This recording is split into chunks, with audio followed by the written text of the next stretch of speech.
Body में sperm की production शुरू होने से लेकर वो स्पर्म इजैकुलेट होने तक लगभग 70 दिन लगते हैं। Over exercising has its own this thing, muscle mass पे फ़र्क पड़ता है, बोन पे फ़र्क पड़ता है, आपके मेटाबॉलिज्म पे फ़र्क पड़ता है। रिबाउंड इतने कम हो जाते हैं कि उनको बढ़ाना भी एक चैलेंज या एक एक्सरसाइज हो जाती है।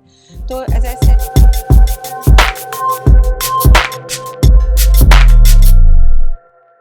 जो लोग जिम जा रहे हैं उनका ये है कि हमें जो है प्रोटीन लेना है, और सिर्फ ये जो मिडिल एज वाले मैन हैं सिर्फ उनकी बात नहीं है, बहुत सारे ऐसे छोटे बच्चे भी हैं जिनको बहुत ज़्यादा जिम के मतलब वो बहुत शौकीन हो गए हैं जिम के, फ्रिक्वेंटली वो लोग जिम जा रहे हैं और जो प्रोटीन है वो बहुत ज़्यादा इनटेक कर रहे हैं। तो क्या जो कम एज से बच्चे इस तरह की चीज़ें कर रहे हैं, क्या उनको आगे चलकर दिक्कत होने वाली है इनफर्टिलिटी? अगर आप एक्सरसाइज कर रहे हैं that is a very good thing to do, but ये भी है कि हर चीज़ का extreme, too much of anything is not good.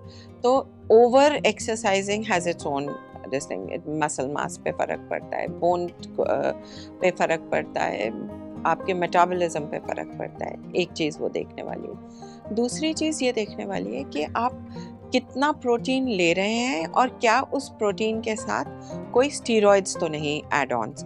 Anabolic steroids आजकल यूजुअली यूज़ करते हैं लोग to build up muscle mass faster. Mostly वो लोग करते हैं who are into the glamour industry या जिनको बॉडी कॉन्टूरिंग करनी होती है। So it's not usually normally used for normal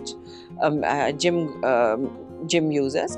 पर हाँ, ये ध्यान रखना होगा कि इनका इनएडवर्टेंट यूज़ या अनसॉलिसिटेड यूज़ नहीं होना चाहिए, क्योंकि ये सब चीज़ें आगे चल के स्पर्म काउंट को सप्रेस कर सकते हैं। कुछ समय तक they will give a little kick to the count and after that there will be a rebound fall, और वो फॉल को रिकवर करने में फिर बहुत समय लग जाता है। ऐसा यूजुअली रिकवरेबल होता है, but sometimes the counts then slash so much, testosterone levels rebound इतने कम हो जाते हैं कि उनको बढ़ाना भी एक चैलेंज या एक एक्सरसाइज हो जाती है।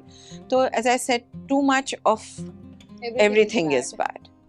डॉक्टर, अभी आपने यहाँ पर प्रोटीन वगैरह की बात की, लेकिन थोड़ी देर पहले आपने कहा था कि जो स्मोकिंग है या फिर जो अल्कोहल का कंजप्शन है उसकी वजह से भी इनफर्टिलिटी बहुत ज़्यादा है। सो हमने कई बार सुना है कि जो महिलाएं कंसीव करना चाहती हैं उन्हें एटलीस्ट 1 साल तक अपनी जो लाइफस्टाइल है और जो अल्कोहल है या फिर जो सिगरेट है इन सबको छोड़ देना चाहिए, तो शायद बूस्ट हो सकती है आपकी फर्टिलिटी। बिल्कुल। तो क्या पुरुषों के साथ भी ऐसा है? बिल्कुल। अल्कोहल, स्मोकिंग, हुक्का, टोबैको, रिक्रिएशनल ड्रग्स, ये सब, and this is scientifically proven, बहुत सारा इसके ऊपर लिटरेचर अवेलेबल है, बहुत सारा स्टडी हो गया कि all these agents decline the sperm count, they decline the motility and they decline the quality of the sperm.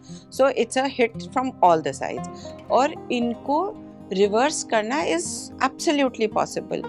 एक स्पर्म साइकिल के लिए, एक sperm cycle is around 70 days, मतलब बॉडी में स्पर्म की प्रोडक्शन शुरू होने से लेकर वो स्पर्म इजैकुलेट होने तक लगभग 70 दिन लगते हैं। तो अगर आप 1 या 2 स्पर्म साइकिल्स के लिए भी ये सब छोड़ देते हैं तो आप अपना स्पर्म काउंट को और मोर्फोलॉजी, मोटिलिटी, इन सब को एनहांस कर सकते हैं। So this is like so doable and so easy and such a easy solution if this is responsible, कि ये तो मतलब मुझे लगता है हर किसी को कर लेना चाहिए।